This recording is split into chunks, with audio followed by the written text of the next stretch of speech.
করছি Sunday suspense, কান টান উত্তেজনা।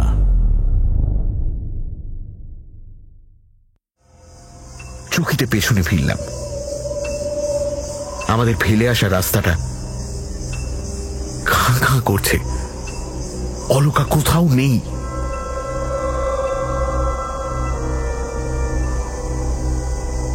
একটা ক্ষীণ শব্দ ভেসে আসছে, অনেকটা যেন মিহি বাঁশির আওয়াজ। কাল রাতে সেই বাঁশিটা এখন কাছেই কোথাও বাজছে। আমি এক ঝলক দেখে নিলাম মুকুন্দর মুখটা। হ্যাঁ, সেও শুনতে পাচ্ছে।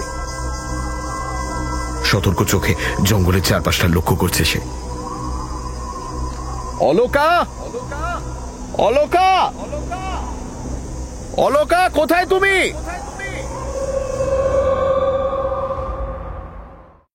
সানডে সাসপেন্স ক্লাসিক্সে আজ শুনবেন শায়ক আমানের লেখা গল্প উইন্ড চাইম। শায়ক আমানের জন্ম 1992 সালে কলকাতার তেঘড়িয়ায়। ইঞ্জিনিয়ারিং পাশ করলেও তিনি সাহিত্য চর্চাকেই নিজের পেশা হিসেবে বেছে নেন। মিডনাইট হরর স্টেশন বলে ইউটিউবে একটি চ্যানেল আছে তার, যেখানে তার নিজের লেখা এবং পাঠ করা একাধিক গল্প রয়েছে। শায়ক আমানের প্রথম গল্প রাত 3টের পর প্রকাশিত হয় কিশোর ভারতী ম্যাগাজিনে 2016 সালে। এই গল্পটি সানডে সাসপেন্সে প্রথম প্রচারিত হয় 3রা মার্চ 2019 সালে। শুরু হচ্ছে উইন্ড চাইম।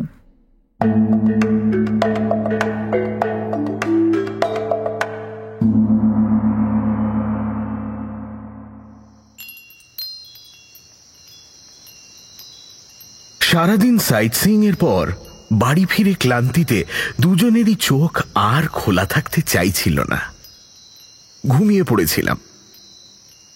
রাত 2টো নাগাদ অলকার খোঁজাখুঁজিতে ধড়ফড় করে উঠে বসলাম। হলোটা কি মেয়েটার? এইমাত্র তো ঘুমোলো। কি ব্যাপার, ঘুম আসছে না? আমি ঘুমোইনি। অলকার গলায় ক্লান্তির ছাপ, যেন চেষ্টা করেও ঘুম আসেনি তার। আমি পরের প্রশ্ন করার আগে সে নিজে থেকেই উত্তর দিল। কেমন একটা অস্বস্তি হচ্ছে। ওই উইন্ড চাইমটা। কটেজে এসে থেকেই উইন্ড চাইমটার শব্দ কানে আসছে আমার। সকালের দিকে একবার বারান্দার দিকে গিয়ে দাঁড়িয়েছিলাম, তখন চোখেও পড়েছিল জিনিসটা। টুং টুং করে হাওয়ার দোলায় বেজে চলেছে, শুনতে মন্দ লাগে না। রাতে শুতে যাওয়ার সময়ও বারান্দা থেকে টুং টুং শব্দ ভেসে আসছিল। ঘুমের ঘোরেও বোধহয় কানে আসছিল আওয়াজটা। খেয়াল করতে এখনো শুনতে পেলাম। শুধু বাজছে না, একটু খেয়াল করো। কেন, ওটা আবার কি করলো? বেশ তো বাজছে। অলকার বয়স 30 পেরিয়েছে, তবে এই বয়সে পৌঁছেও ছেলে মানুষের ভূত তার ঘাড় থেকে নামেনি। আমি শুনতে পেলাম না, তবে শোনার ভান করে বললাম, ওই আলাদা কিছু তো বুঝতে পারছি না। কান খাড়া করে আওয়াজটা শুনতে শুনতে আঙুল দিয়ে কিছু হিসেব করার চেষ্টা করলো অলকা। এলোমেলো আওয়াজ নয়, মানে মনে হচ্ছে একটা সুরে বাজছে। সুর? আরে উইন্ড চাইম হাওয়া ঠেলায় বাজে, তাতে সুরটুর থাকে না। তুমি সত্যি বুঝতে পারছো না? অলকার মুখের দিকে তাকিয়ে একটু মায়াই হলো আমার। বাইরে জঙ্গলের ভেতর থেকে ঝিঁঝি আর পোকামাকড়ের ডাক ভেসে আসছে এক টানা। থেকে থেকে একটা পেঁচা আর তাকে সঙ্গ দিয়ে একটা রাতচরা পাখি ডেকে উঠছে। তার সঙ্গে মিহি পিয়ানোর মতো বেজে চলেছে উইন্ড চাইম। ভালো করে শুনতে একটু ধাঁধায় পড়লাম আমি।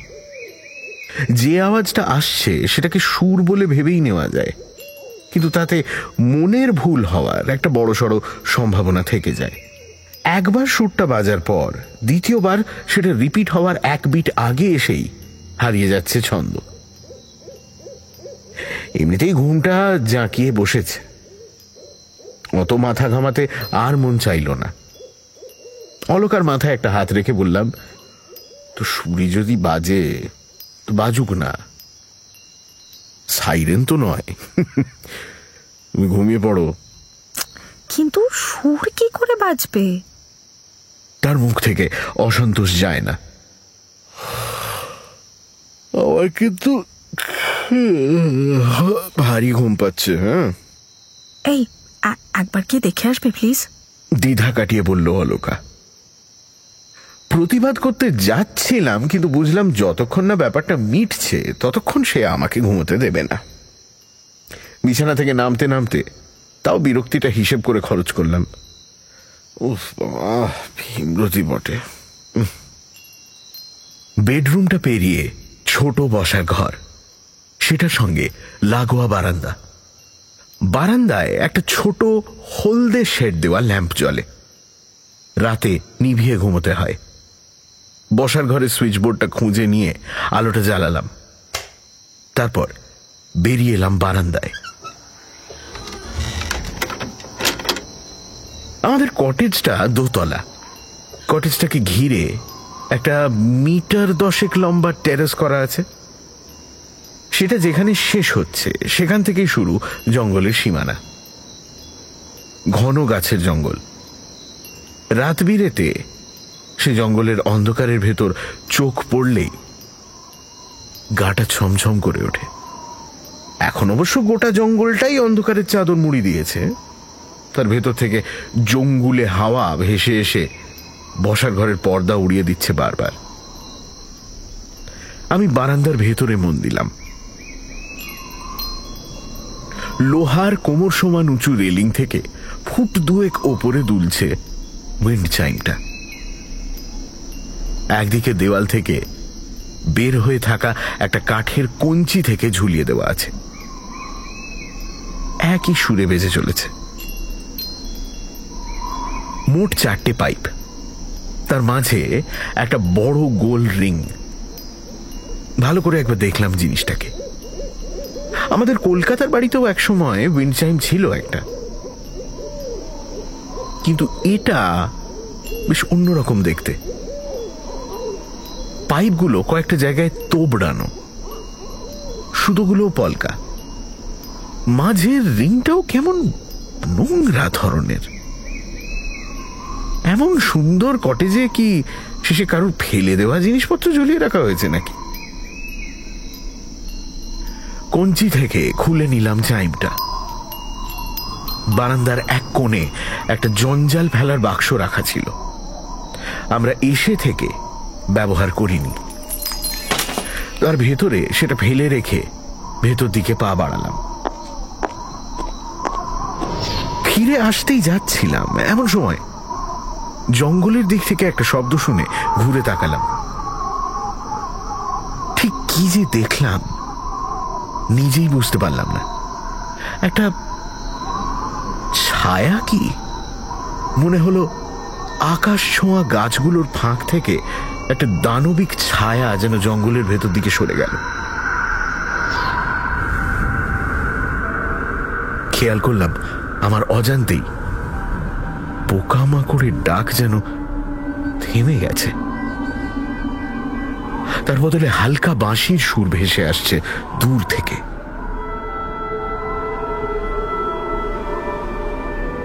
গ্রামের দিক থেকে নয়, জঙ্গলের প্রান্ত থেকে। কিন্তু তা কি করে হবে? না না না না না, বাঁশি হতে পারে না। হয় হাওয়ার শব্দ, না হলে কোনো প্রাণীর ডাক। যাই হোক না কেন, তাতে অলকার ঘুমের ব্যাঘাত ঘটবে না, ফলে আমারও আরামের ঘুম হবে। আলোটা নিভিয়ে ফিরে এসে শুয়ে পড়লাম। কিন্তু ঘুম ঠিকঠাক হলো না। সারাক্ষণ মনে হতে লাগলো বারান্দার দিক থেকে কি যেন ডেকে চলেছে আমাকে। সেই বাঁশির সুরটা বেড়ে উঠছে। বাঁশি বাজাতে বাজাতে জঙ্গলের ভেতর থেকে এগিয়ে আসছে সেই বাঁশিওয়ালা।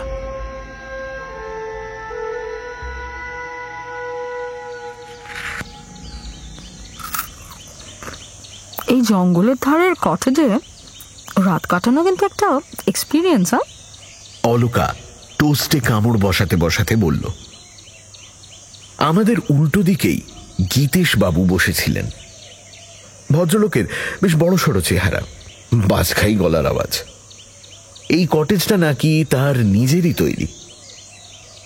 জঙ্গলের ধারে প্রকৃতির কোলে এমন আরামে থাকার একটা জায়গা তৈরি করে বেশ পয়সা কামাচ্ছেন, তা এসে থেকেই বুঝছি। জঙ্গলের লাগোয়া গ্রামেই নাকি নিজের বাড়ি আছে তার। মাঝে মাঝে এখানে এসে খবর নিয়ে যান। আমরা বাঙালি বলে কটেজের ভাড়ায় নাকি বড় সড়ো ডিসকাউন্ট রেখেছেন, তবে সেটা ধাপ্পাবাজি। 3 দিনে 15,500 টাকা গুছিয়ে নিয়েছেন। লক্ষ্য করেছি কথা বলতে বলতে কেবলই হাতের তালু দিয়ে টেবিলের ওপরে তাল ঠোকেন ভদ্রলোক। অলকার কথা শুনে একগাল হেসে বললেন, প্রথম রাত যখন ঘুম টুম ঠিক করে হয়নি, তাই তো? আপনি কেমন করে জানলেন? সবারই তাই হয়। আসলে আপনারা কলকাতায় থাকেন, রাতে জন্তু জানোয়ারের ডাক শুনে ঘুমোতে যাওয়ার অভ্যেস নেই তো। এখানে কোনো ভয়ানক জানোয়ার টানোয়ার আছে নাকি? মানে বড় জাতের? বড় বলতে হাতি টাতি নেই, শেয়াল আছে বটে, তবে তারা তেমন ভয়ঙ্কর নয়, মানুষ দেখলে এড়িয়েই চলে। আমার কাল রাতে জঙ্গলের মধ্যে দেখা সেই ছায়াটার কথা মনে পড়ল। সেটা মন থেকে সরাতে মুখ তুলে প্রশ্ন করলাম, ঘুম না হওয়াটা বড় কথা নয়, কিন্তু এই কটেজ নিয়ে অন্য একটা অভিযোগ আছে আমার কাছে। সে কি? কি অভিযোগ? এত সুন্দর করে সাজিয়েছেন কটেজটা, কিন্তু কুড়িয়ে পাওয়া একটা উইন্ড চাইম ঝুলিয়েছেন বারান্দায়। গীতেশ বাবুর ভুরু দুটো একবারের জন্য কুঁচকে গেল। পর মুহূর্তেই সশব্দে হেসে উঠলেন তিনি। ও ওটা? আরে না মশাই, ওটা কুড়িয়ে পাওয়া নয়, বলতে পারেন ওটাই এখানকার আদি বাসিন্দা। বাকি কটেজের সবকিছুই পরে এসেছে। তাছাড়াও ওটা না ফেলার অন্য একটা কারণও আছে। কি রকম কারণ? অলকার মুখে একটা চাপা কৌতূহল লক্ষ্য করলাম। গীতেশ বাবু একবার হাত ঘড়িতে চোখ বুলিয়ে নিয়ে বললেন, এই কটেজগুলো তৈরি হয়েছে ধরুন বছর 5 আগে। তার আগে এখানে একটা ছোট কুটির ছিল, তাতে কাসিমা নামে এক কিম্বুত মহিলা থাকতো। তিনি দেহ রাখতে কটেজটা বানানো হয়। কাসিমা? সেটা আবার কে? ওই যে বললাম, কিম্বুত মহিলা। স্থানীয় গুজব সে নাকি কুটিরের ভেতর নিজেকে বন্দি করে উইচক্রাফট, ওই তন্ত্রমন্ত্র এইসব করতো। আরে বাবা, গথিক ব্যাপার স্যাপার, এটারই অভাব ছিল এখানে। গীতেশ বাবু দেখলাম আমার হাসিতে খুব একটা বিচলিত হলেন না, আগের মতোই বলতে থাকলেন, জঙ্গলের এই ধারটায় স্থানীয় লোকজন খুব একটা আসতে চায় না। এলাকাটা খুব একটা উন্নত হয়নি বলে টুরিস্টও খুব একটা আসতো না। শোনা যায় কাসিমা যখন ছোট ছিল তখন ডাইনি অপবাদ দিয়ে গ্রাম থেকে তাড়িয়ে দেওয়া হয়েছিল তাকে। তারপর থেকে সে এই জঙ্গলের ধারে বাসা বাঁধে। কারো সাথে পাঁচে থাকতো না, ছেলেপুলে দেখলে তাড়া করতো না। জঙ্গল আলাদা কোনো গ্রামের আওতায়ও পড়ে না, ফলে তাকে তাড়ানোরও ইচ্ছে ছিল না কারো। মনে সুখে তন্ত্রমন্ত্র করতো সে। ও মানে উইন্ড চাইমটা তাহলে তারই, তাই না? আগে হ্যাঁ, 5 বছর আগে শীতের এক সন্ধ্যায় গ্রামের কিছু বাচ্চা ছেলে সাহস করে জঙ্গলের ভেতরে উঁকি ঝুঁকি দিতে এসে কাসিমার কুঁড়ে ঘরটা দেখতে পায়। সেই সঙ্গে বিশ্রী একটা গন্ধ নাকে আসে। তারাই ছুটে গ্রামে এসে খবর দেয় ডাইনি তার ঘরের একেবারে মাঝখানে হাত পা ছড়িয়ে মরে পড়ে আছে। তারপর আমরাই এসে তার সৎকারের বন্দোবস্ত করি। কুটিরটাও ভেঙে ফেলা হয়। সেখান থেকেই কেউ তুলে নিয়ে যায় ওই উইন্ড চাইমটা। একটু থেমে দম নিয়ে গীতেশবাবু বলেন, আপনারা চাইলে ওটা সরিয়ে নেব আমরা। আসলে জঙ্গলের ধারের এই জায়গাটা কাসিমার, এতগুলো বছর এখানে সে ছাড়া আর কেউ থাকতো না, ফলে শেষ একটা চিহ্ন ঝুলিয়ে রাখা আর কি। বাকি সবই তো পুড়িয়ে ফেলা হয়েছে। তাছাড়া লোকে বলে উইন্ড চাইম নাকি খারাপ শক্তিকে দূরে রাখে, তাই আর কি। আচ্ছা, এই কাসিমা কি সত্যি ডাইনি ছিলেন?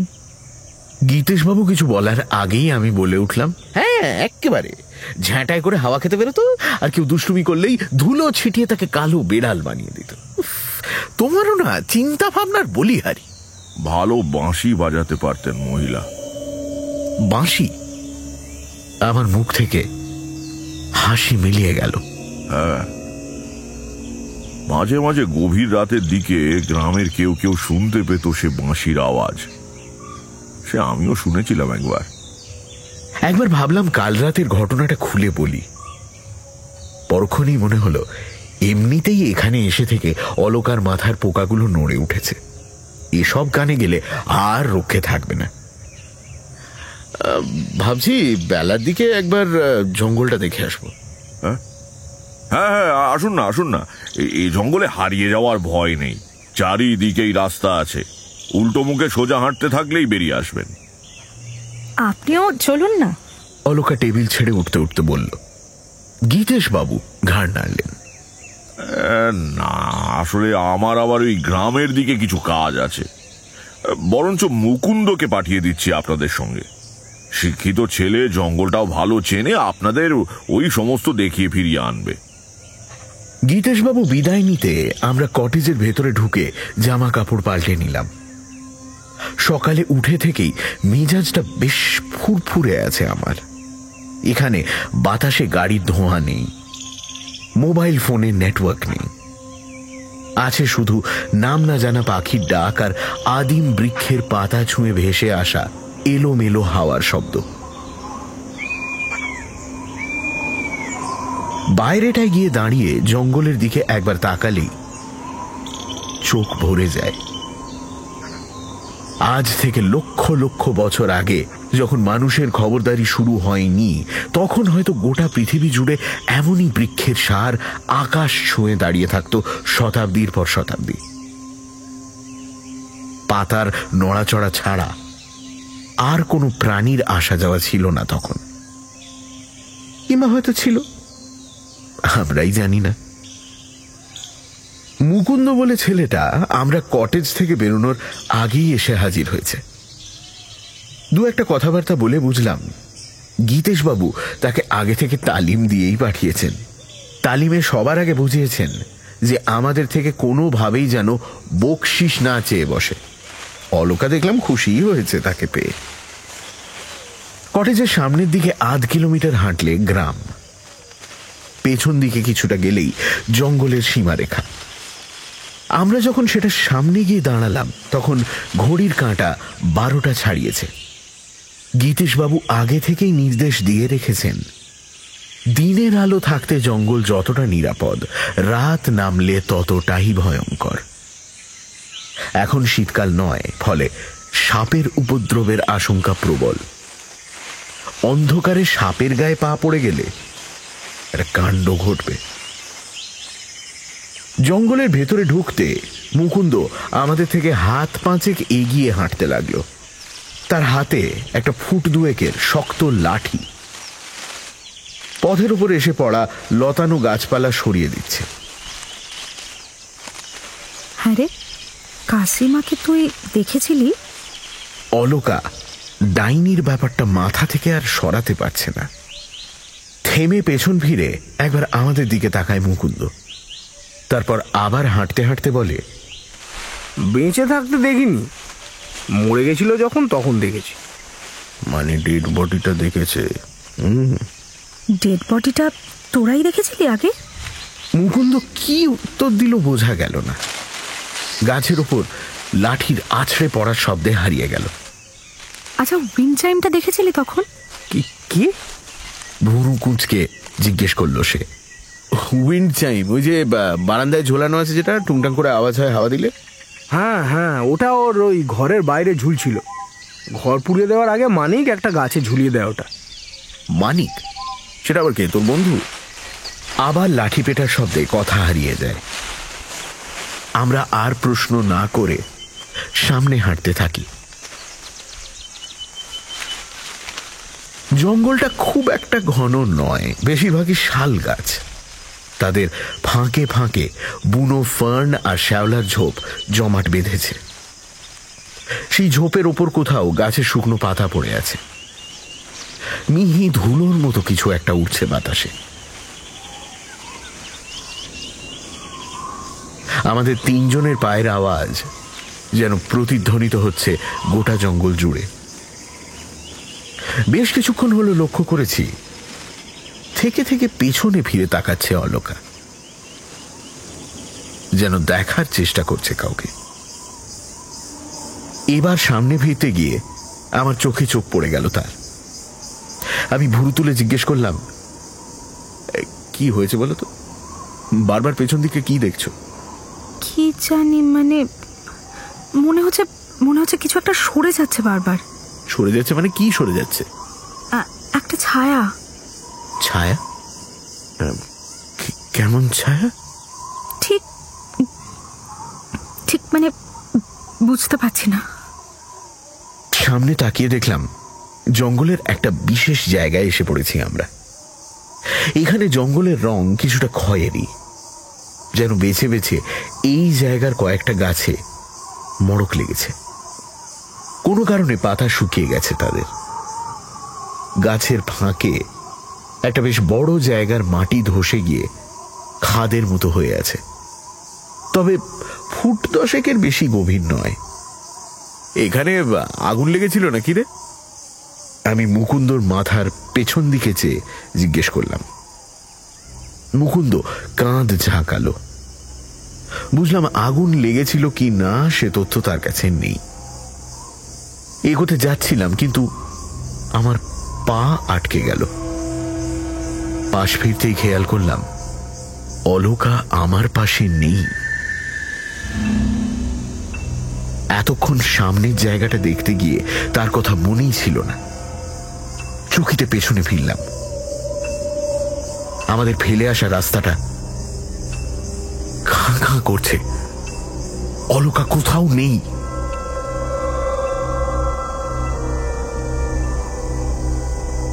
একটা ক্ষীণ শব্দ ভেসে আসছে, অনেকটা যেন মিহি বাঁশির আওয়াজ। কাল রাতে সেই বাঁশিটা এখন কাছেই কোথাও বাজছে। আমি এক ঝলক দেখে নিলাম মুকুন্দর মুখটা। হ্যাঁ, সেও শুনতে পাচ্ছে। সতর্ক চোখে জঙ্গলের চারপাশটা লক্ষ্য করছে সে। অলোকা, অলোকা, অলোকা, কোথায় তুমি?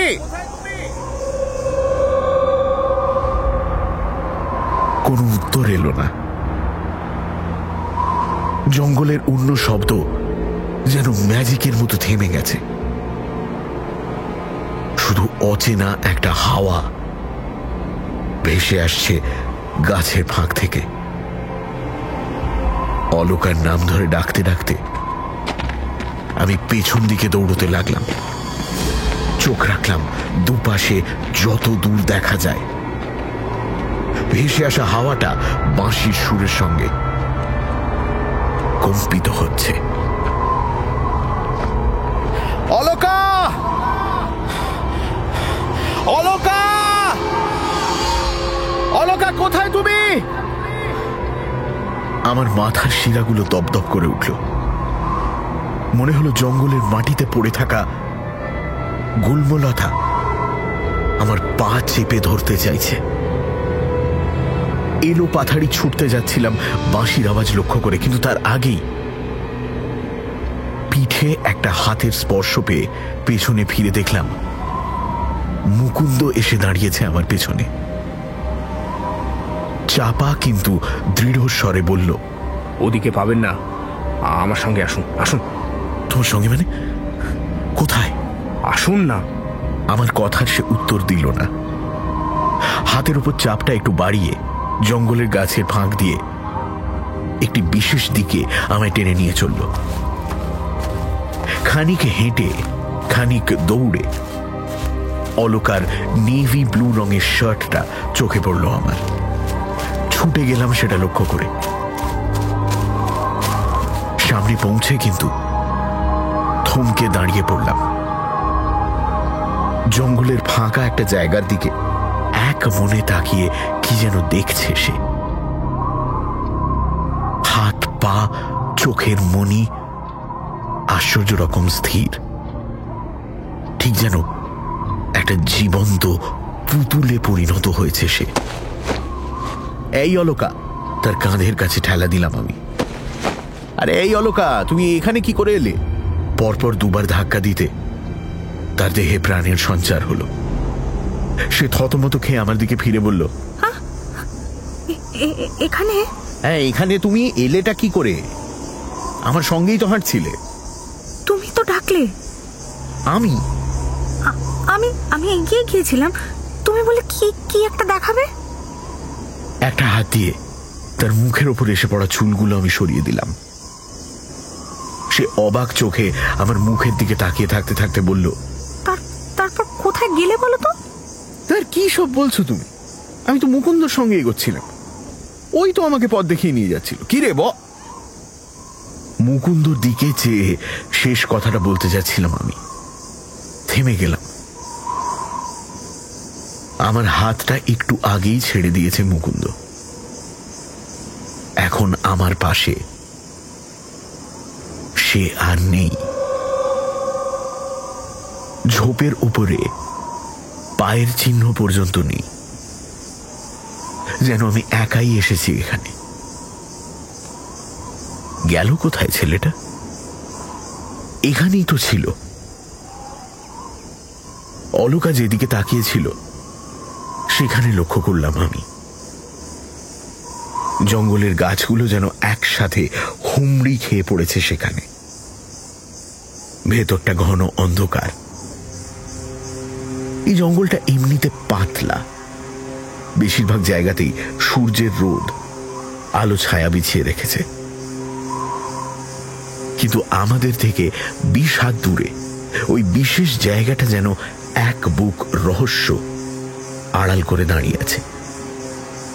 মনে হলো গাছ না কেটে ওখানে মানুষের ঢোকার কোনো উপায় নেই। কি আছে বলো তো ওখানে? অলকা উত্তর দিতে যাচ্ছিল, কিন্তু থেমে গেল। আমাদের পেছন দিক থেকে মাটির ওপর পায়ের আওয়াজ ভেসে এসেছে। সতর্ক হয়ে তাকাতে একটা মানুষকে এগিয়ে আসতে দেখা গেল সেখানে।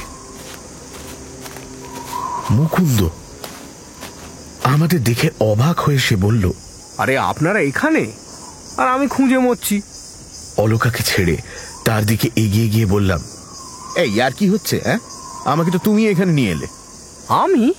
সে হাতের লাঠিটা ঘোরাতে ঘোরাতে আমাদের আপাদমস্তক দেখল, মুখের ওপরে একবার বুলিয়ে নিল হাতটা, তারপর আর কিছু না বলে আমাদের পাশ দিয়ে সামনে হাঁটতে লাগলো। কয়েক সেকেন্ড সেইভাবে দাঁড়িয়ে থেকে মুখ চাওয়াচাবি করলাম আমি আর অলকা। তারপর মুকুন্দর পিছু নিলাম দুজনেই। বলছি, জঙ্গলে আর সেরম কিছু নেই দেখার মতো। আপনারা ছবি তোলার হলে ছবি তুলে নিন। ছবি তোলার ইচ্ছে আর ছিল না আমাদের। ক্যামেরাটা বাড়ি করা হয়নি ব্যাগ থেকে। কপাল ঘষতে ঘষতে বললাম, তুমি সত্যি বলছো আমাকে ওখানে নিয়ে যাওনি?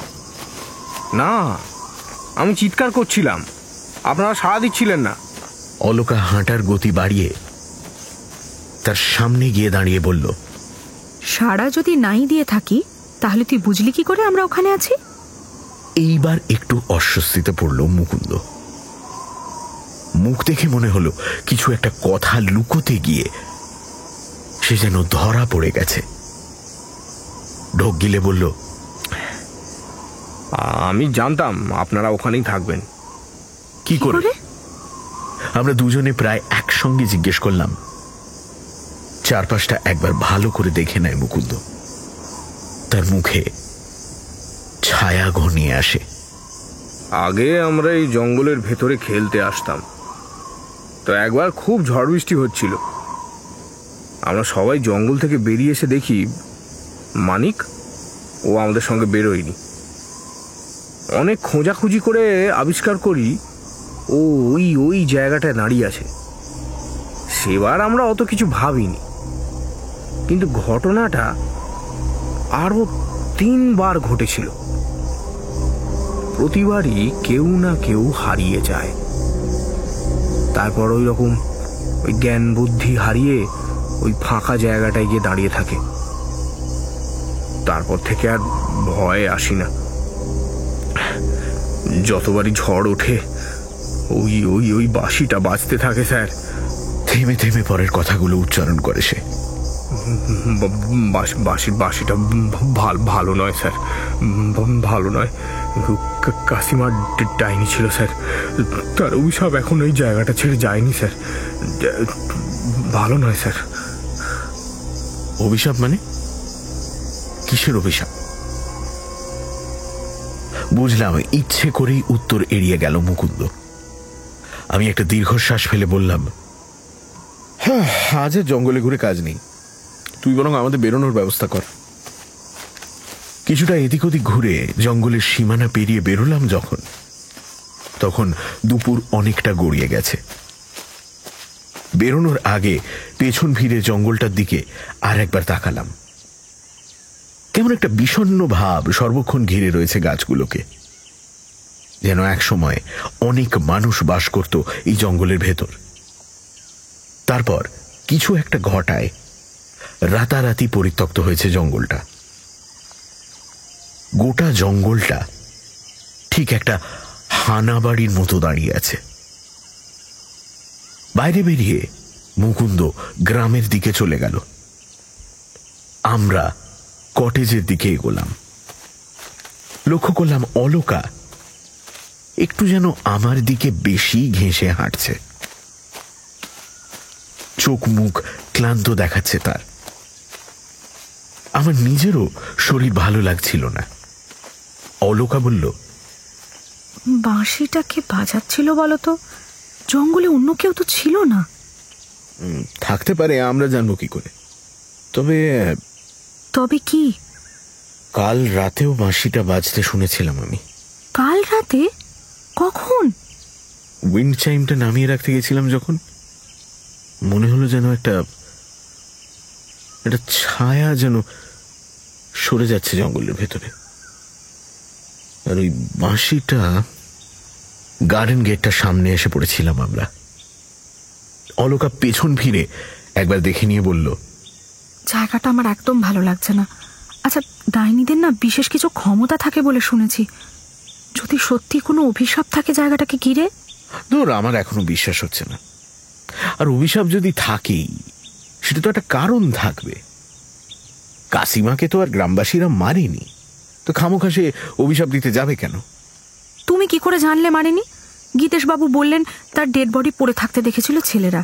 সেটা স্বাভাবিক মৃত্যু নাও হতে পারে, পোস্টমর্টম কিছু হয়েছিল বলে তো মনে হয় না। ব্যাপারটা আমার কাছেও স্পষ্ট নয়। কোথাও কিছু গোলমাল তো নিশ্চয়ই আছে। দুজনে কটেজের ভেতরে ঢুকে আসি।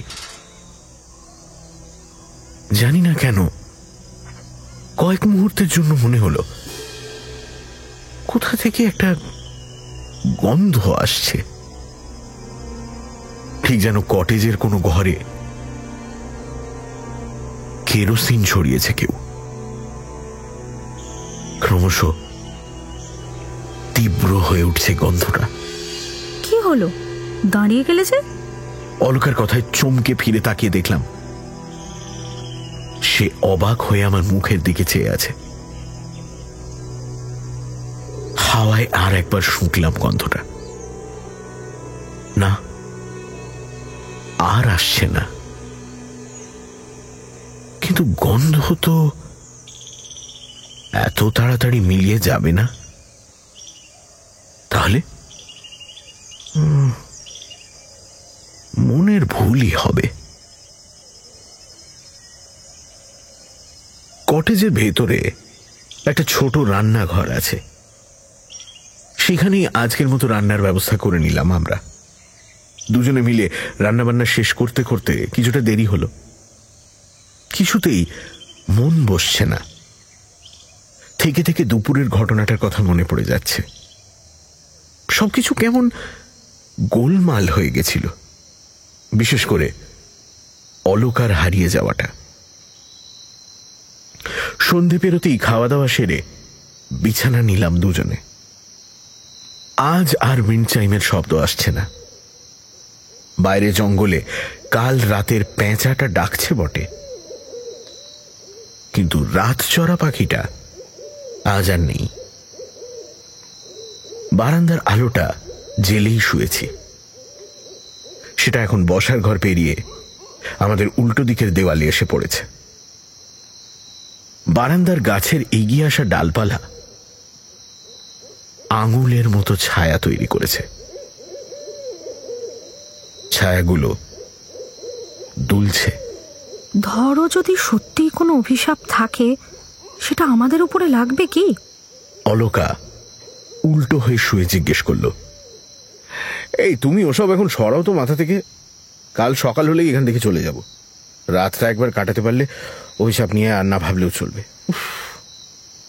আমার শেষ কথাটায় একটু ধমকের সুর ছিল, তাতে কাজ দিল। লেপে মাথা জড়িয়ে শুয়ে পড়ল অলকা। আমিও পাশ ফিরে শুলাম, কিন্তু মন উসখুস করতে লাগলো।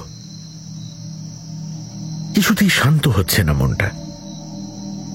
এই জঙ্গলে জায়গাটার ভেতরে কিছু একটা নিশ্চয়ই আছে, ঠিক যেন একটা জীবন্ত কুয়াশা আড়াল থেকে নজর রাখছে আমাদের ওপর। তবে কি সত্যি সত্যিই কাসিমার আত্মা এখনো ঘুরে বেড়ায় এই কটেজটাকে ঘিরে, এখানে থাকতে আসা মানুষকে বিভ্রান্ত করে? কিন্তু কেন? একটা সম্ভাবনা মাথায় এলো আমার। হয়তো তার ঘরের ভেতরে এমন কিছু ছিল যা পুড়িয়ে যায়নি, এমন কিছু যাকে অবলম্বন করে এখনো এখানে টিকে আছে সে। কি হতে পারে? বিদ্যুৎ ঝলকের মতো মনে পড়ে গেল উইন্ড চাইম, তার শেষ স্মৃতিচিহ্ন। সেটা বারান্দা থেকে সরিয়ে নিতেই সেই ছায়াটাকে লক্ষ্য করেছিলাম জঙ্গলের ভেতরে। অলকার দিকে তাকিয়ে দেখলাম সে ঘুমিয়ে পড়েছে। বিছানা ছেড়ে উঠে দাঁড়ালাম, পায়ে চটিটা গলালাম না। আবার একটা মিহি শব্দ শুনতে পাচ্ছি, তবে বাঁশির নয়, খুব হালকা চাপা স্বরে, যেন শীষ দিচ্ছে কেউ। ছোট ফাটলের ভেতর থেকে সজোরে হাওয়া দিলে যেমন হয়, ঠিক তেমন। বেশ বুঝতে পারলাম আওয়াজটা প্রাকৃতিক নয়, কারণ মুখ থেকে বেরিয়ে আসছে সেটা। সেই আওয়াজেই সম্মোহিতের মতো বারান্দায় গিয়ে দাঁড়ালাম। মনে হলো মাথার উপরে জ্বলতে থাকা হলদে আলোটা একেবারে ক্ষীণ হয়ে এসেছে। বারান্দার আউটলাইন ছাড়া আর কিছুই চোখে পড়ছে না। দূরে জঙ্গলের গাছের মাথার দিকগুলো দেখা যাচ্ছে, ঝোড়ো হাওয়ায় দুলে উঠছে তারা। এলো পাথারি নয়, কোনো নির্দিষ্ট ছন্দে। খেয়াল করলাম বারান্দার কাঠের রেলিংয়ের গায়ে একটা হাত রেখে আমার দিকে পিছন ফিরে দাঁড়িয়ে আছে একটি নারী মূর্তি। তার সমস্ত শরীর কালো আলখাল্লার মতো কাপড়ে ঢাকা, মাথার চুল কোমর ছাড়িয়ে নেমে গেছে নিচে। অলকা, কাঁপা স্বরে উচ্চারণ করলাম আমি, যদিও মন বলছে আমার ঠিক সামনে যে দাঁড়িয়ে রয়েছে সে অলকা নয়, অন্য কেউ। শীষের শব্দ থেমে গেল। নারী মূর্তির রেলিংয়ের ওপর রাখা হাত দুটো নেমে এলো কোমরের দুপাশে। আমি ধীরে ধীরে এগিয়ে গেলাম তার দিকে। একটা হাত রাখলাম তার পিঠে, ঠিক যেন ঠান্ডা গাছের কাণ্ডে হাত রেখেছি। প্রাণ আছে, কিন্তু সাথে উদ্ভিদের মতো প্রাণ। সে আস্তে আস্তে ফিরে তাকাতে লাগলো আমার দিকে। এইবার তার মুখ স্পষ্ট হয়ে উঠেছে আমার চোখের সামনে, কিন্তু মুখ কোথায়?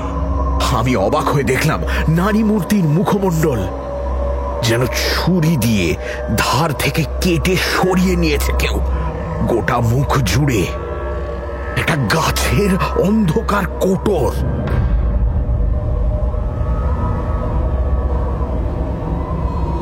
এতক্ষণ আমার চারপাশের সমস্ত শব্দ থেমে গেছিল। এবার আমাকে কাঁপিয়ে দিয়ে কোটর থেকে আবার বেরিয়ে এলো সেই ভয়াবহ শীষের শব্দ। আমি ধাক্কা মেরে তাকে সরিয়ে দিতে গিয়ে খেয়াল করলাম আমার হাত খালি, কিচ্ছু নেই সেখানে। কি চাও তুমি? চিৎকার করে উঠলাম। পেছন ফিরে দৌড়ে ঘরের ভেতরে আসতে গিয়ে আমি মাটির উপরেই বসে পড়লাম। আমার মুখের ঠিক সামনে এখন অলকার মুখ, তবে সোজা নয়, উল্টো। ঘরের ওপরে দেওয়াল থেকে তার পা বেঁধে উল্টো দিকে ঝুলিয়ে দিয়েছে কেউ। তার সাদা চোখের মণি দুটো এক দৃষ্টে তাকিয়ে আছে আমার দিকে। সে হাসছে।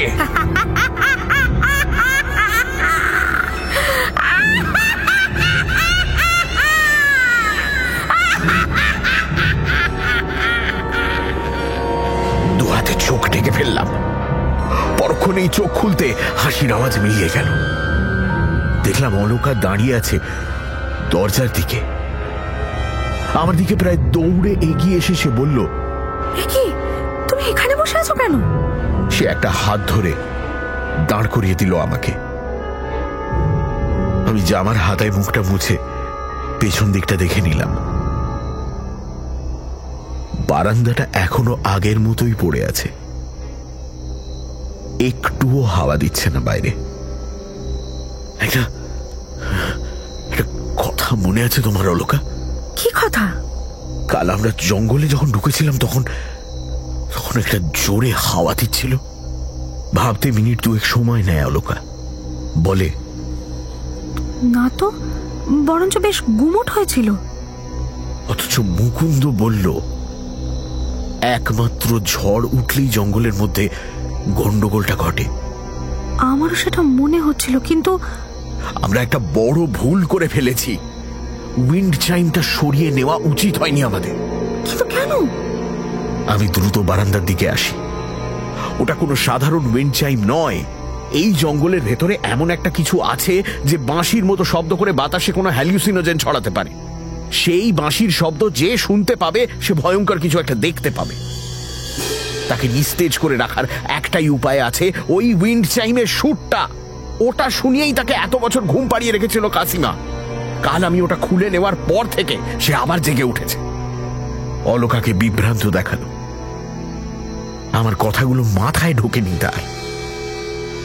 সেটা এগিয়ে এসে সে বলল, এসব তুমি কি করে জানলে? তুমি ভেবে দেখো অলকা, তুমি ভেবে দেখো, একমাত্র ঝড় হলেই বাঁশির শব্দ শোনা যায়। অর্থাৎ হাওয়ার ঝাপটায় যখন উইন্ড চাইমের শব্দ পাল্টে যায় তখনই জেগে ওঠে সে। কিন্তু কালকে তো আমি ভয় পাইনি।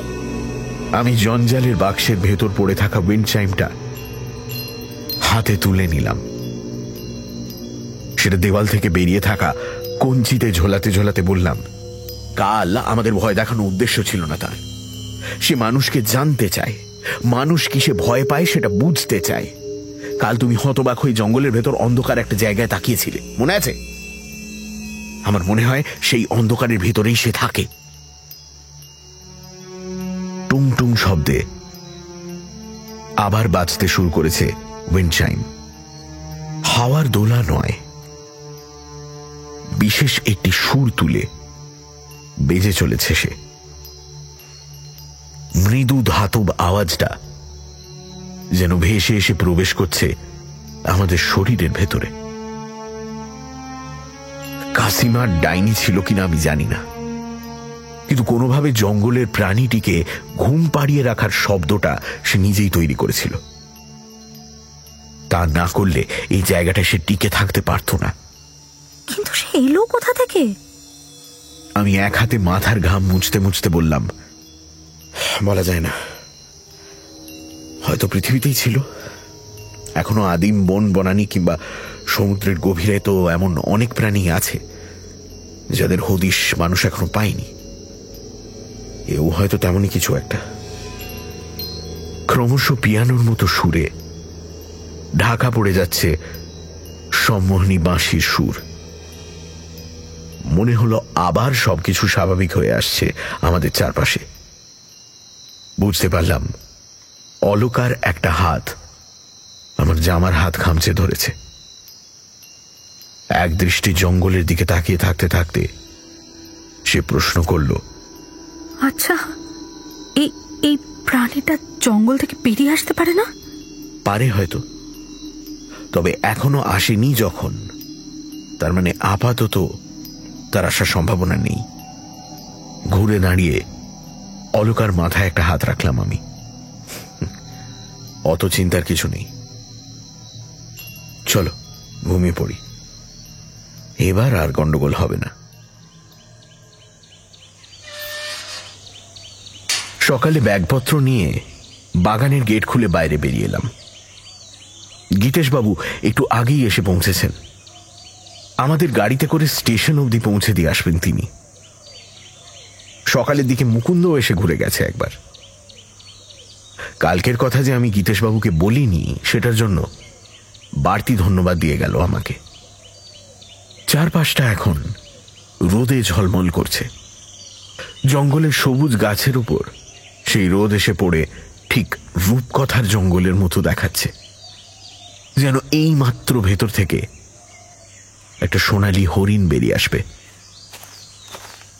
সেদিক থেকে চোখ নামিয়ে গাড়ির দিকে এগিয়ে গেলাম আমরা।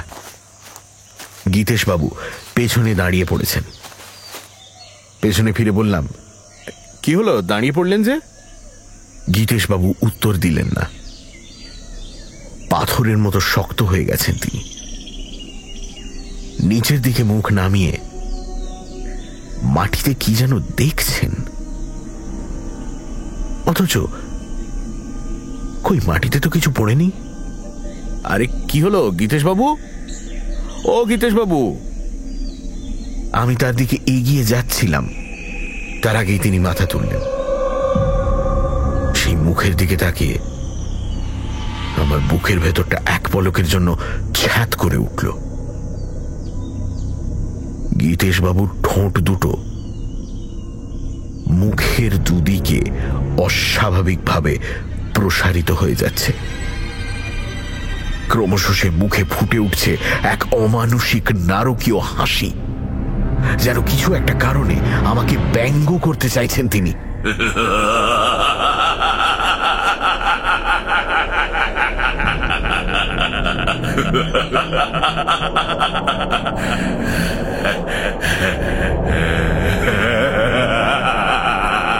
একটু একটু করে সেই হাসি মিলিয়ে গেল তার মুখ থেকে। সেই সঙ্গে চোখ, নাক, কপাল, গাল মুছে গিয়ে তৈরি হলো একটা অন্ধকার শূন্য। কাল রাতে নারী মূর্তির মতো ধীরে ধীরে উল্টো হয়ে শূন্যে ভাসতে লাগলেন তিনি। এসব কি হচ্ছে? আমি দিনের আলো নিভে এলো এক নিমেষে। আমার চারপাশে সবকিছু পাল্টে গিয়ে মুহূর্তে অনুভব করলাম আবার এসে দাঁড়িয়েছে কাল রাতের সেই ভৌতিক মুহূর্ত। কানে এলো অলকার অসহায় গলার স্বর। কি হলো? খুঁজে পাচ্ছ না? ওটা কোথায় গেল? বুঝলাম জঞ্জালের বাক্সে উইন্ড চাইমটা খুঁজে চলেছি আমি। এতক্ষণ কি তবে হ্যালুসিনেট করছিলাম? কালকে সকাল আসেনি এখনো? তাহলে না না না না না না না না, উইন্ড চাইমটা একবার ঝুলিয়ে দিতে পারলেই। ঠান্ডা পাইপের ছোঁয়া হাতে লাগতেই আমি চিৎকার করে উঠলাম, এই তো পেয়েছি পেয়েছি পেয়েছি। অলকার গলায় খুশি ঝরে পড়ল। দাও আমাকে, কুইক! পাইপটা ধরে এক টান দিয়ে উইন্ড চাইমটা অলকার হাতে ধরিয়ে দিলাম আমি। সঙ্গে সঙ্গে তার হাত থেকে একটা শব্দ করে খসে পড়ল সেটা। আমি হতবাক চোখে তাকিয়ে দেখলাম পাইপের সুতোগুলো গোড়া থেকে ছিঁড়ে রেখেছে কেউ। কিন্তু কে ছিঁড়বে? আমি তো প্রথম দিন রাতে স্পষ্ট হয়ে গেল উত্তরটা। সেদিন উইন্ড চাইমটা খুলে নেওয়ার পরেই বাঁশি বাজতে শুরু করেছিল। সম্মোহিত অবস্থায় আমি নিজেই বোধহয় সুতোগুলো ছিঁড়ে ফেলেছি। এবার আর কাজ করবে না ওটা। এটা কি করেছো তুমি? গলা চিরে চিৎকার করে উঠল অলকা।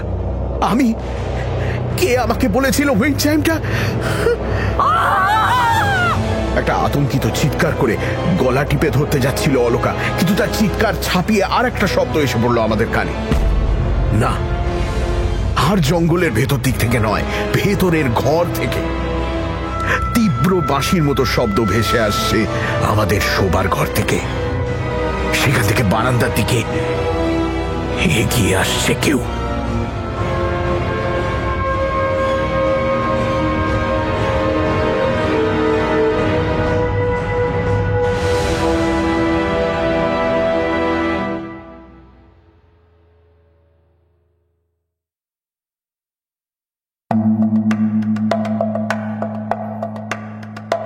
সানডে সাসপেন্স ক্লাসিক্সে আজ শুনলেন শায়ক আমানের লেখা গল্প উইন্ড চাইম। গল্প পাঠে মীর, দীপ, শ্রী এবং সুমক। ধ্বনি পরিকল্পনা ও আবহ সঙ্গীত শুভদীপ সেনগুপ্ত। প্রচার অলঙ্করণ জয়েন দ্য ডটস। শব্দগ্রহণ ও পরিচালনায় অগ্নি। সানডে সাসপেন্স ক্লাসিক্স শুনতে আজই সাবস্ক্রাইব করুন আমাদের official YouTube channel youtube.com/mirchi Bangla বা ডাউনলোড করুন গানা অ্যাপ।